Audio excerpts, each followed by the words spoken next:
Hey guys, what's going on? Today we're going to be looking at the key things to make a strong deadlift. So first, you want to be pulling your scaps back and down and pushing your elbows either side of your rib cage to activate your lats. To get down to the bar, we're going to hinge at the hips, so we're going to be loading up the hamstrings. Make sure we keep the core tight as well in this position, so again, as if we're doing a hollow hold for the whole lift. When done right, your hamstrings should be popping off. You're going to have your hands already in position to grab the bar. And then to get our hands down to the bar, we're going to bend at the knee, keeping the back at the same angle that we have it currently. When standing back up at the barbell, we simply just reverse these movements.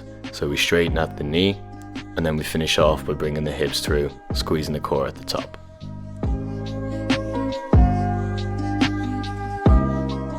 When looking at it from the front, we can get a better look at our setup.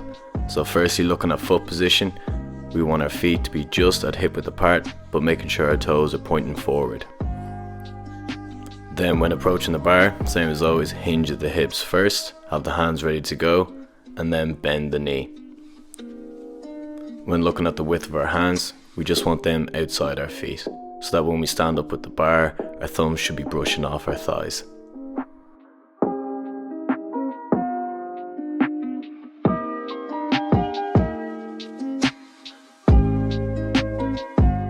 Deadlifting is a total body exercise that relies on a strong midsection, so make sure you keep your core tight throughout the movement.